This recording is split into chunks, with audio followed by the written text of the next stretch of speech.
Hey guys, the story of Cwecwe. Yeah, what a story! What a story! It's a story that kind of feel like, you know what, a lot of people seems to have forgotten about the story, but the story of Cwecwe, it's a story that just keeps giving. There are a lot of things that are happening. There was parliamentary inquiry into the Cwecwe story. It has since been revealed that the mother is not really look is not, according to the information that I'm about to let you listen. I'm about to give you I'm about to allow you to watch a video. In this video, you will see the Minister of Police is the one that declared some of the information, and yeah, some members of the South African Police Service that were asked to account in Parliament to the Parliament Portfolio Committee that deals with police as well. So, that deals with police, and yeah. So it has since been revealed that the forensic social worker couldn't get access to the child because the mother, I don't know. They said the mother refused access to the forensic social worker, saying that the child is sick, right? Whereas prior to that, there was another arrangement. I forgot the person that was supposed to say that, but it isn't in the video. Whatever I forgot is in the video that we are about to watch now. So the story is yeah. In that story, the person that was supposed to have a conversation with either Cwecwe or the mother was refused access, right? So it does now look like the mother is not willing to cooperate in this whole thing, right? It does look like that. We will wait for the mother, but I can tell you this: it does look like Cwecwe's mother is no longer willing to cooperate with that. There are some questions that Parliament gets to ask, which are very interesting, right? Some of those questions are okay. Cwecwe was with some kids, right? So, have did these people interview all of the kids that were around Cwecwe at the time, right?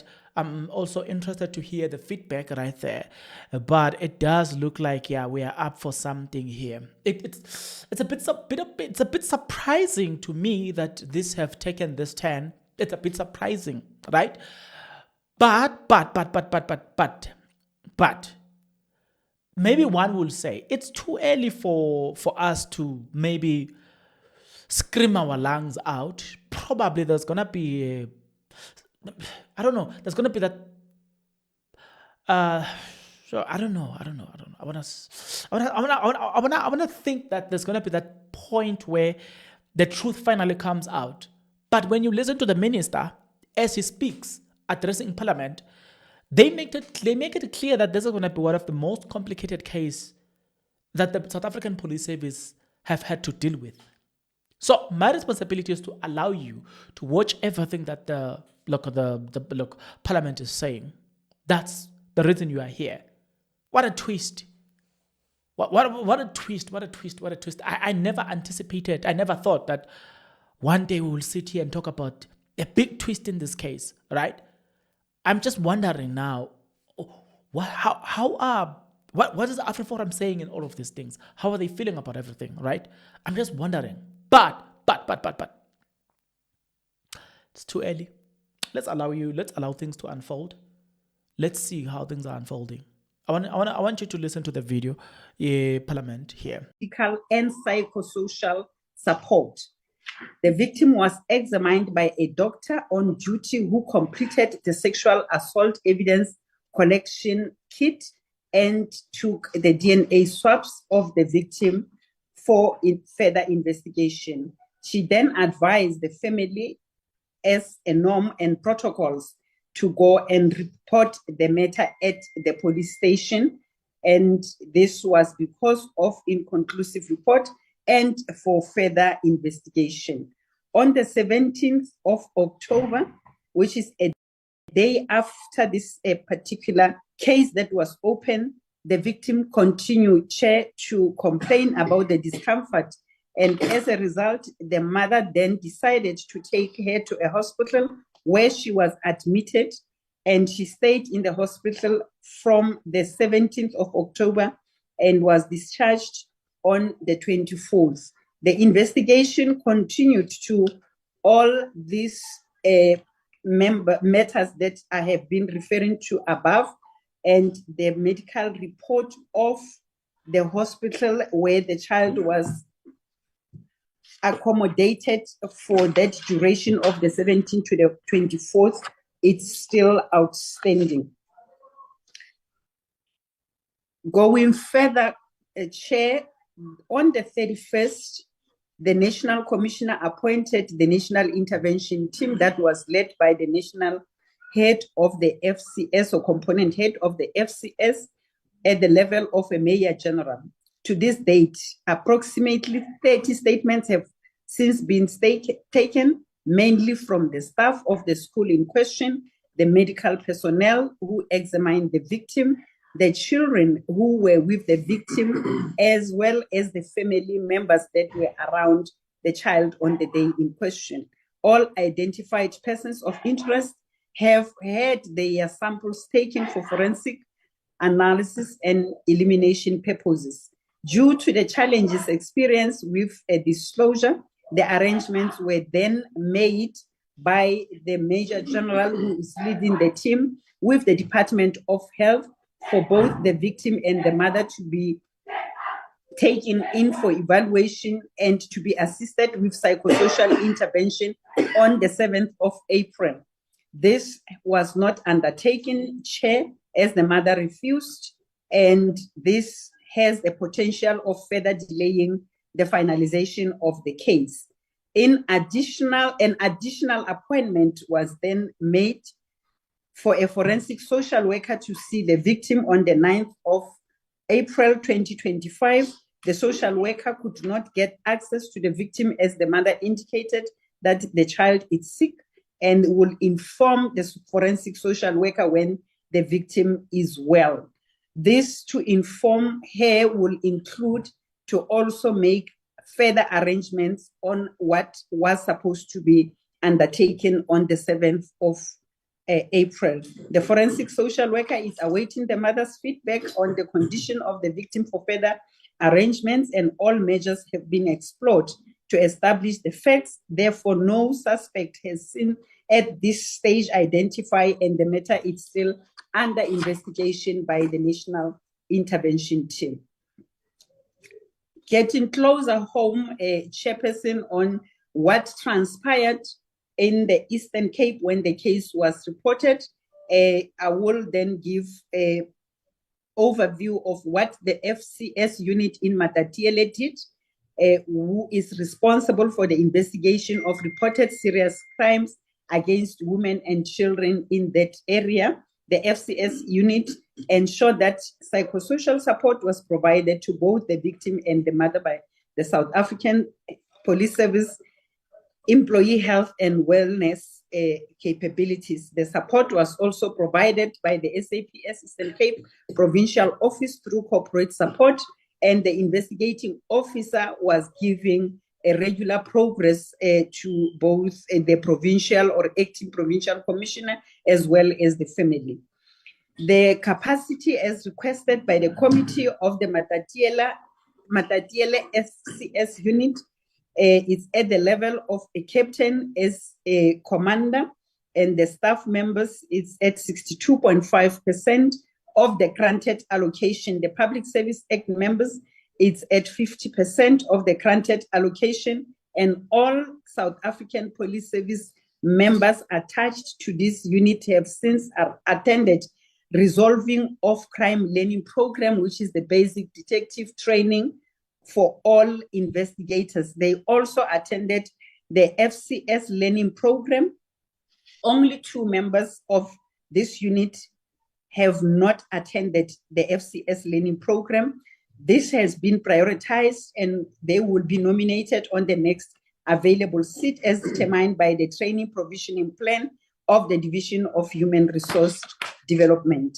The capacity, Chairperson, on the next slide, of the Forensic Science Laboratory in Eastern Cape, it's that they are responsible for the analysis of the forensic exhibits that were collected at the scene and from the victim, and issuing of the expert report in a form of 212 statements. So the role that they have played since the report of this matter, they have received the DNA swabs that they were provided by the investigating officer, as well as the clothing material that was worn by the victim on the date of the incident.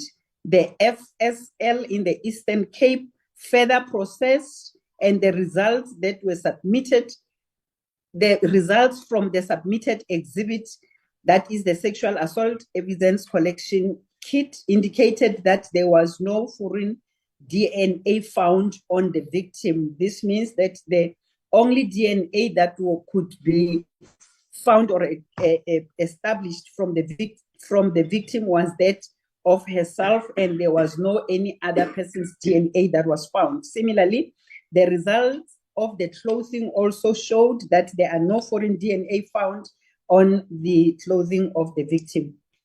Coming to the capacity of the forensic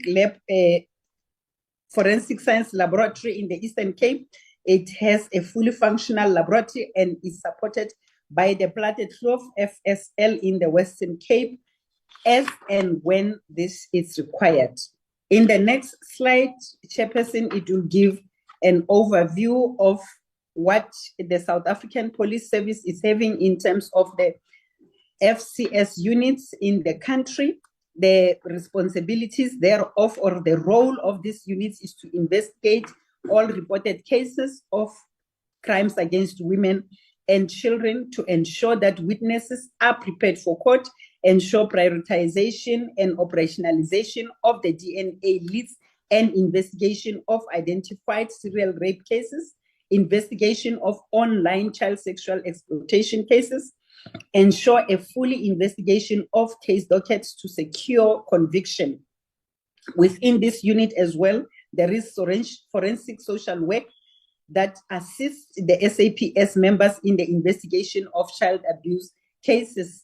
In the complex and very young children, the forensic social workers assist in the interviewing and obtaining of such statement. They conduct assessment of cases of alleged child abuse, and as referred by SAPS and or judicial system, the FSW is also conducting forensic assessment using age-appropriate techniques to obtain accurate information from children, especially children between the ages of 2 and 13, where members are unable to extract such information. They also obtain statements from young children, compile scientifically based court report, and provide expert witnesses in court to assist the court in making a just and fair decision in a particular matter. On the next slide, it's the depiction of the capacity that is there in the FCS units, where we have 28 units in the Eastern Cape, 19 in Free State, 23 in Gauteng, 26 in KZN, 17 in Limpopo, 16 in Mpumalanga, 17 in Northern Cape. Northwest has 13 units, Western Cape 26, a total of 186 units. In terms of the stations that these units are providing the investigation or specialized investigation of FCS, it's a total of 1,159 police stations. On the next slide, it's the functions of the roles and functions of the FSL, particularly for the purposes of this case, is biology section, which its responsibility is to analyze evidence from a wide range of cases, including property crimes as well as violent crimes such as sexual assault, homicides, robberies, human identification during mass disaster, and confirmation of biological related matters for missing persons. They also apply scientific technique for the processing of the crime samples and comparing it to the suspect sample to determine and confirm the act of crime. On the next slide, as requested, is the community engagement and risk communication strategies. What transpired since the wake of this particular matter, the Minister of Police, Mr. E.S. Mtunu, alongside the National Commissioner, conducted a media briefing on the 6th of April to brief the nation on the status of the investigation. The minister further, alongside the National Commissioner, will engage as promised in that media briefing on the 6th, give a progress upon the completion of the investigation to communicate the team's finding.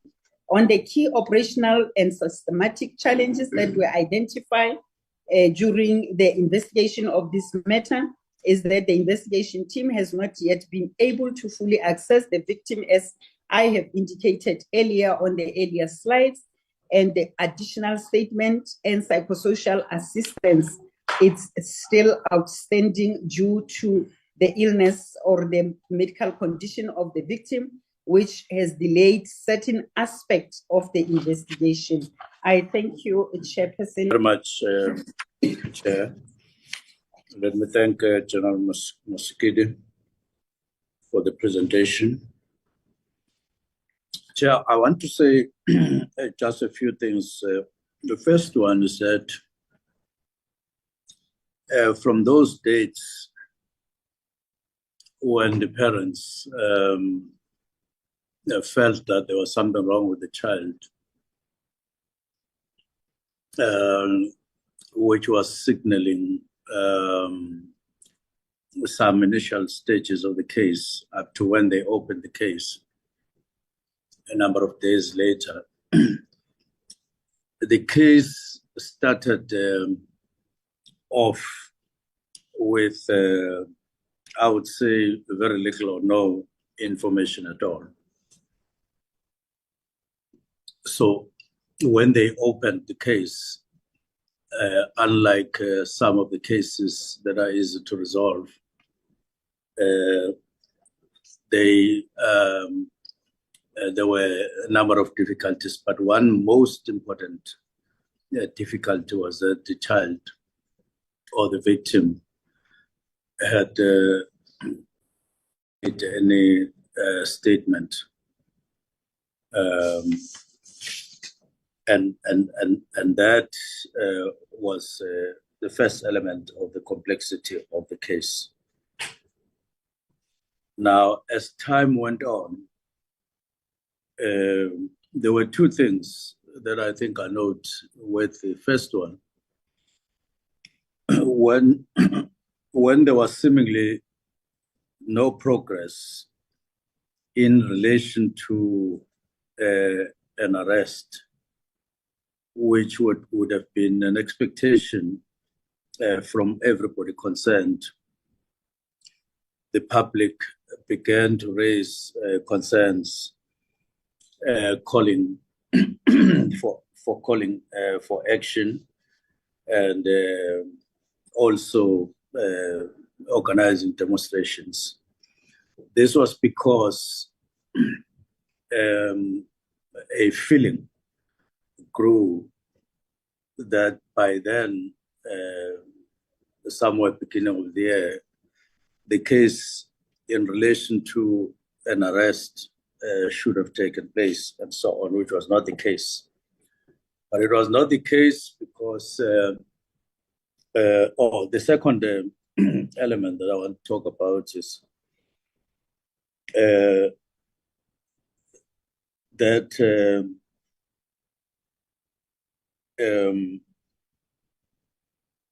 indeed, not only was there no arrest, which was of concern to the public, but indeed, as I say, there was a problem of witnessing on the matter and other related matters. But I want to point out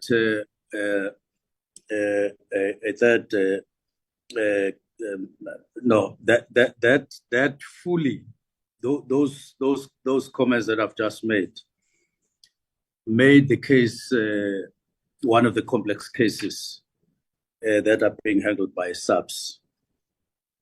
But I want to add that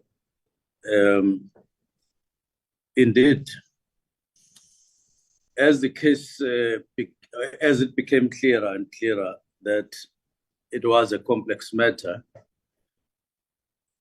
I would say that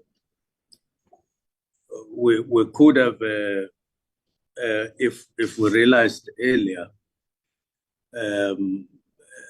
raised or elevated the investigation much earlier than we did to senior police, which would have created some stability, even if there continued to be no arrests, but some stability on the matter and better explanations to the public. But then, as we realized that National Commissioner and all of us intervened to the matter. Now, there is a matter that has come in there, which I'll explain later. Issues of the statement that the ministry made on the 29th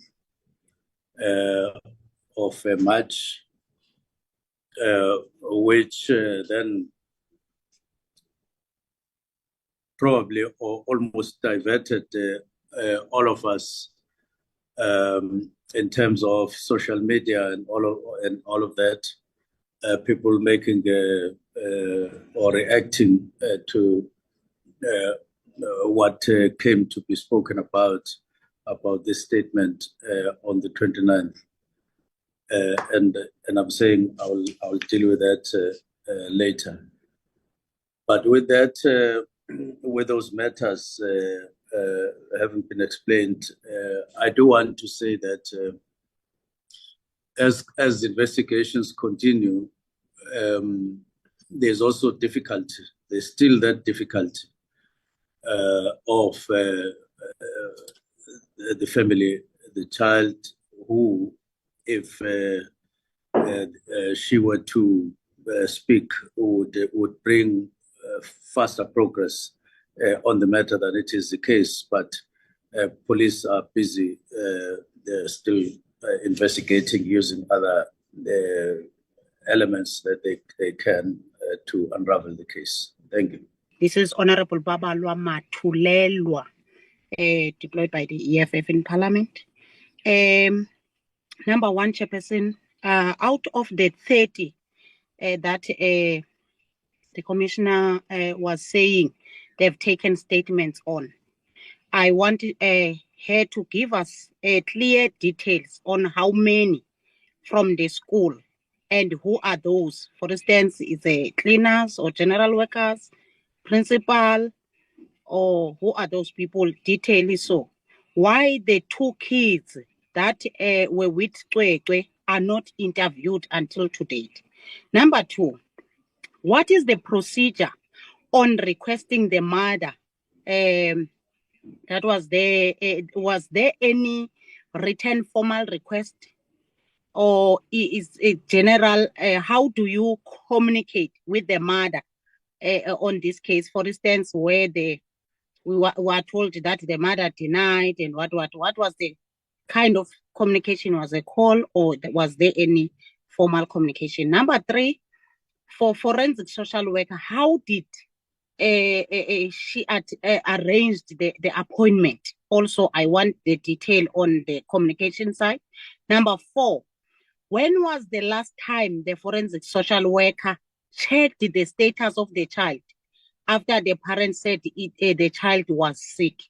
Can we get also, as the dates are there on the side of the forensic social worker as well? Number 5, what are the security measures where you want to take them for the entire 2 weeks in terms of the parent that notified the police on the problems and as a result she has to relocate because of the safety? So what are the security measures with regards to the place where they want to take them to? And then number 6, you are saying you have 28 units in the Eastern Cape, of which I believe there is one in Matatiele as well. What is also difficult to gather DNA as per police commitment in Matatiele on a 7-year-old Alu, who was also raped in Vuga Rice, Manase private school in Maluti, Chairperson. I just wanted to know those as well. Thank you, Chairperson. I think it's common cause that this matter has been a public matter, and some of the issues that we ought to ask are issues that are already circulating in the public space, which may not have been covered by this report. The first issue, Chair, is 30 statements were taken. Now, can they indicate if all those persons of interest were cooperative to the investigation? Are there instances where some of the persons of interest refused to cooperate with the investigation? The second question, Chair, is the coherence of the statements themselves, because the report indicates that the statements were mostly taken from the employees of the Department of Basic Education who are particularly working in that particular school. So are the statements themselves coherent in terms of what would have been an indication of what those persons of interest are aware of? There is an issue that is said to be delaying the investigation that relates to the psychosocial support that was supposed to have been given to both the victim and the mother of the victim, which later was refused by the mother of the victim. I suppose the psychosocial support that ought to have been given was meant for even the child to relax and say something in assistance of the investigation. Was this properly explained to them? Because in my belief, from what we see from the mother's child in the public space, is her commitment to have her child getting justice. So it becomes difficult to understand how would a mother who's committed to get her child justice refuse this kind of an intervention if it ought to assist the child's justice. So has this been properly explained to the mother so that she understands that this psychosocial arrangement is actually meant to assist the victim get justice?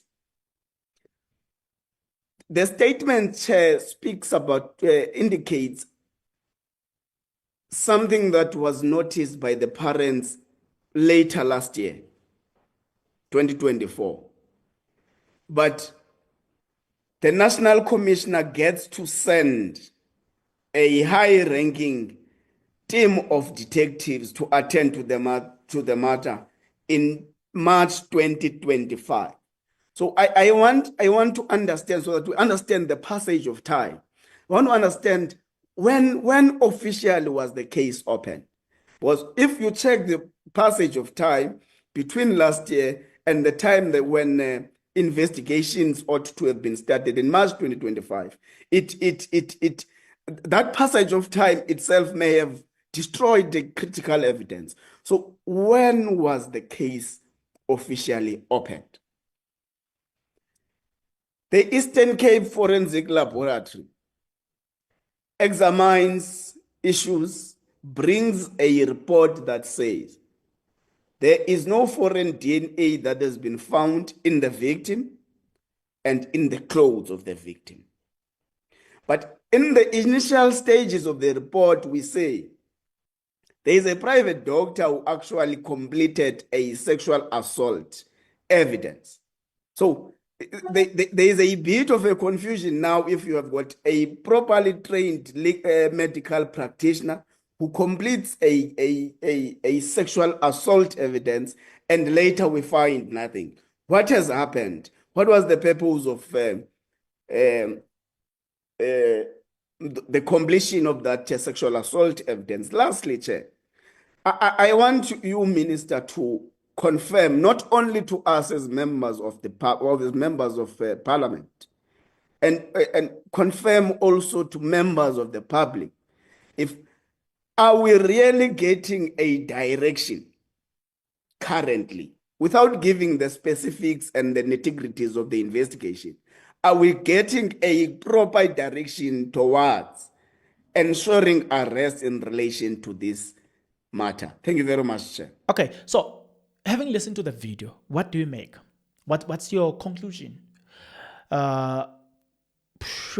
Mina, I'm surprised, guys. I'm literally surprised. I'm surprised. I'm just saying to myself, wait a minute.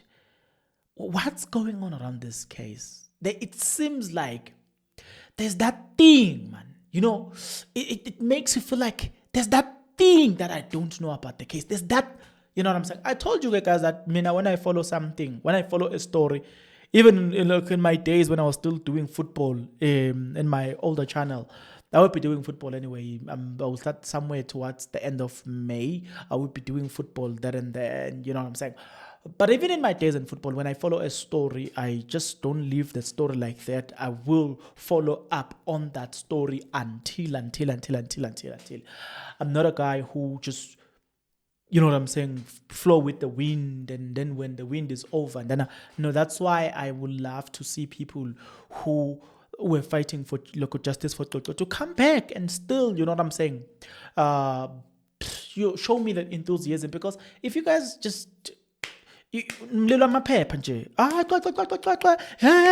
for Cwecwe, and then you're gone, what happened? Today she's not even trending. Just, you know what I'm saying?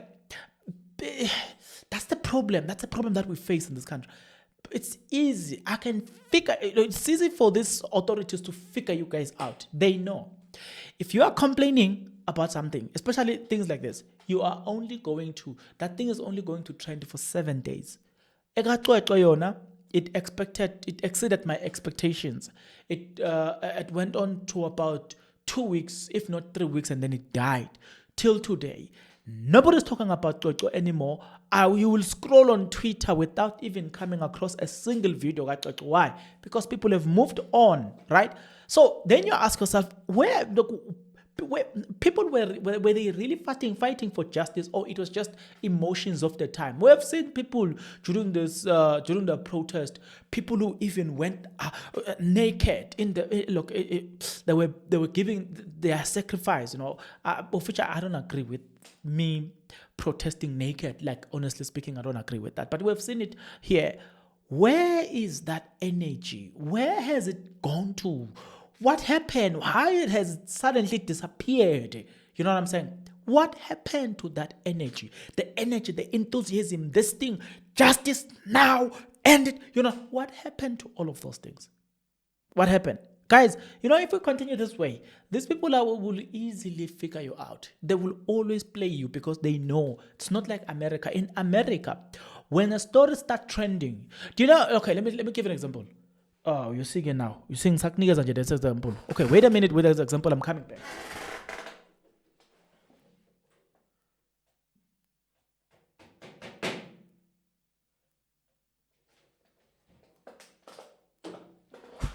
You see, guys, in America, when they have one of the things that I like the most about Americans is that when a story trends, it doesn't trend and stops there. It trends consistently.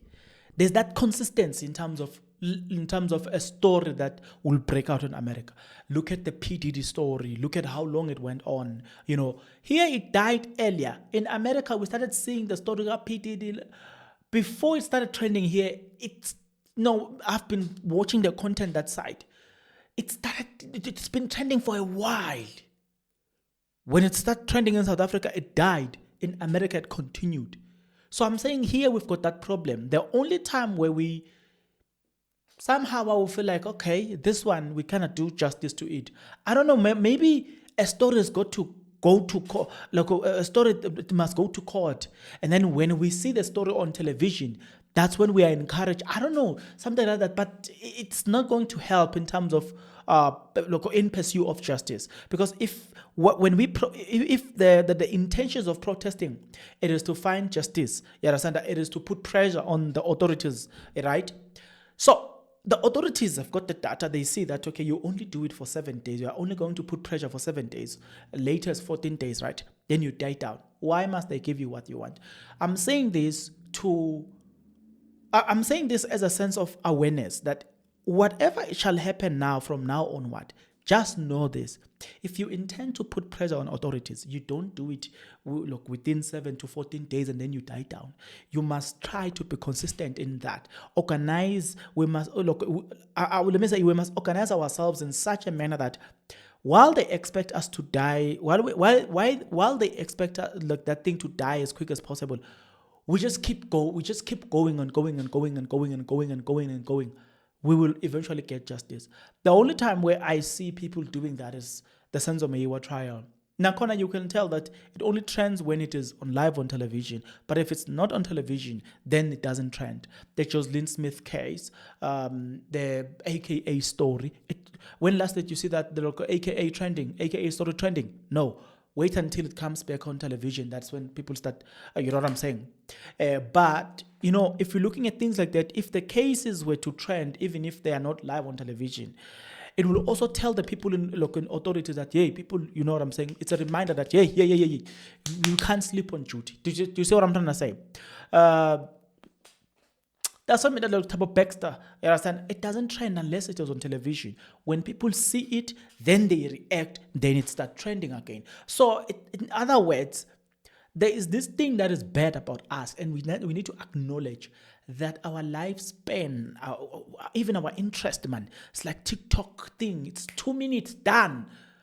So it's easy if you are in this thing, authority, what, it's easy to figure people out. It's very easy, guys, for them to figure you out. You are very easy. You make it easier for the authority to figure you out. They know whatever problem they have, it will easily die down. And I know myself that it will easily die down. So what other who is now talking about Cwecwe? Tell me, when last did you hear majority of people talking about it? I know that there will be people there and there that talks about Cwecwe, but this story used to trend from one channel to another. What happened now? Why are we quiet? Is it because justice has prevailed? No. What are we waiting? We're waiting for another Cwecwe to come back, and then we complain, things are bad in this country, now there's another Cwecwe, but we ourselves does not put pressure enough or until a point where justice prevails. We don't do that. So why do you think this authority or people in authority must respect you? They shouldn't, because they know whatever you're doing, you are only doing just for that time. After that, people go back to their normal life. There will never be serious change. And I'm telling you this, there will never be serious change. That's why politicians control your mind, because they know, they can understand your lifespan, your concentration span and all these things. They can see, man, that you don't have endurance. People in South Africa, they don't like. I'll give an example about this thing. It's this data is out there. People in South Africa, they don't watch podcasts. Majority of people in South Africa, they are struggling with long form thing, something that is longer. They can't concentrate in one thing for a very long time, right? I know you will come up with an argument to say, but McG has got the numbers. You must go to McG and you must give you the data. You will realize that when you follow the data, especially in a 1 hour episode or 2 hour episode, you will find that people will watch maybe 20 minutes, they are out. They come back the next day, they watch maybe 30 minutes, they are out. They come back the next day. People in South Africa, they can hardly, even if they have that 1 hour to watch an important episode, but people cannot in South Africa watch a 1 hour episode. Also, when you're looking at the long form content, you're talking of the 10-minute videos, people will watch 5 minutes, You know what I'm saying? And then they exit the video. Such is a problem. So with that, you can almost take this data, combine and look at the interest of these people. So it tells you TikTok has done a lot of damage in people's brain, people's concentration, in people's capturing people's interest. Because TikTok, when it came in, it was just a 30-second thing. So because of that, people expect everything to happen in a space of 30 minutes, 1 minute, then it's over. No. That thing has also affected people's maybe longevity in anything that you pursue. It has affected people big time. That's why you will only protest today. Tomorrow, you go back to your life and complain about the very same thing you're protesting about yesterday. And then there's going to be people that will be the victim of the very same situation you're talking about tomorrow. And then you will still remember that this one, and then you'll go back to the street. And then that thing, personally, people like me will lose respect for a lot of people, because I know you are only doing it because it's trending. You're not doing it from the heart. It's not. It doesn't come here. A lot of people were crying, talking about where are they today? None of them. Right? Why? Because the trend is over. You understand? Celebrities were out there commenting. Where are they today? None of them are commenting. Why? Because the trend is over. It was about the trend, not about justice. If it was about justice, people will still be knocking on the doors of they that are in authority, they that can administer justice. But because it was just about the trend, nothing more, everybody wanted to be seen as a person who fights for justice. Once the trend dies down, then what happened? No, justice hasn't prevailed. So what happened? Where are you? We need to stop this thing. I'm raising this issue because we need to stop this thing. Authorities, they have us figured out that we are only going to complain for a specific time. And then once that time lapses, we are gone. We go back to our old ways. If we continue that way, then they look, why wouldn't they control us, guys? Why wouldn't they dictate anything? Because they know we are 2-minute noodles, and in terms of concentration, we're just 2-minute noodles, guys.